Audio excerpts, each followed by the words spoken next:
René Cuben, vous avez revêtu votre costume, là on vous retrouve en option. Alors j'ai envie de vous demander, qu'est-ce que le professeur apprend quand il se met comme ça dans la peau d'un légionnaire? Des choses de la vie, des choses fondamentales. Nous ne savons rien du fonctionnement réel d'une légion romaine au combat. Donc d'abord, nous prenons les objets découverts en fouille, nous les refaisons, nous apprenons à nous servir. Je vous donne 2 exemples. Quelle est la distance qui va séparer 2 légionnaires au combat?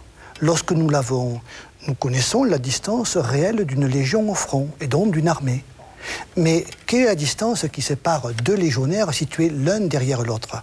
Ils ont un javelot, vous savez, c'est un javelot que vous avez dans le film. On l'a vu. Mais comment jeter le javelot? Si je me mets devant vous comme ceci, à la distance où nous sommes, si j'arme mon javelot... Je me le prends dans la figure. Ouais, je vais vous éborgner. Donc nous avons appris comme ça qu'il fallait une distance minimale de 2 mètres entre 2 rangs de légionnaires. Mais dans ce cas-là, une centurie sur 10 rangs de profondeur, c'est 20 mètres. Alors comment le dernier rang peut-il jeter le pylôme sans toucher le premier rang? Autant de choses sur lesquelles nous travaillons. Les textes ne nous apportent rien.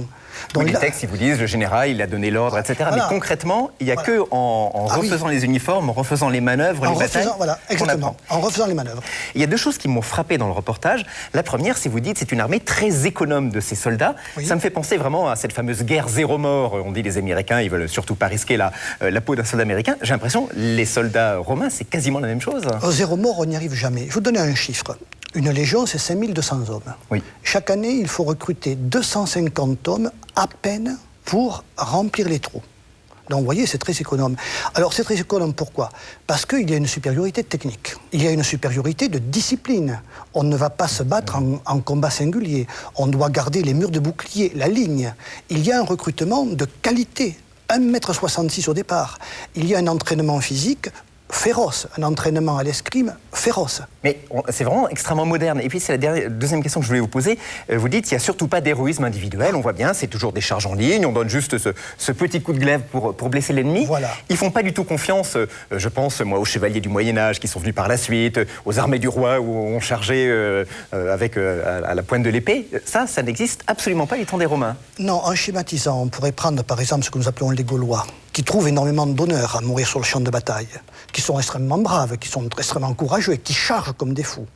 Et en face, les Romains, où il faut tuer sans être tué. Eux, la finalité n'est pas de mourir sur le champ de bataille, elle est de survivre pour servir Rome. C'est toute la différence entre les armées professionnelles et les autres. Et c'est ce qui a fait un des succès de l'armée romaine. C'est ce qui fait un des succès de l'armée romaine.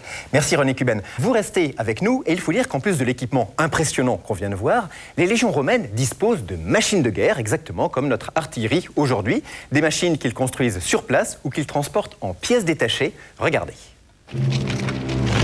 Si l'armée romaine est si efficace, c'est aussi parce qu'elle dispose d'une artillerie déjà très sophistiquée.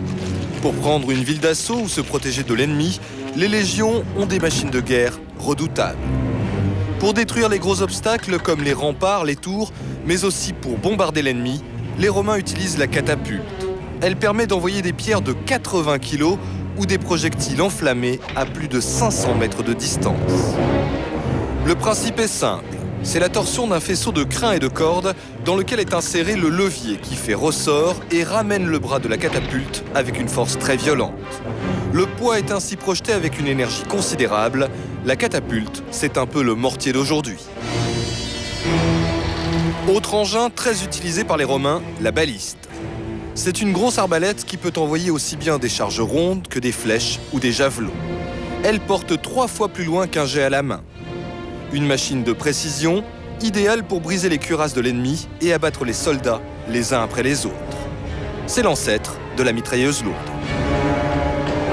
Lors du siège de Numance en Espagne, l'armée romaine disposait de 60 catapultes et de 64 balistes.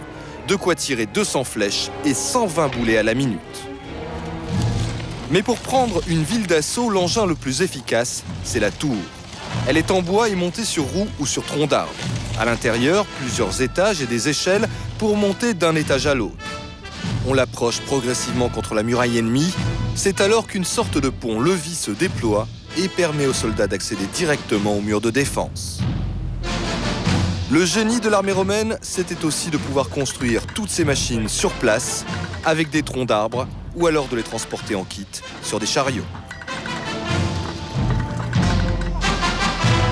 René Cuben, alors on vient de voir ces machines de guerre impressionnantes, on a vu la discipline, l'organisation, l'équipement du légionnaire romain.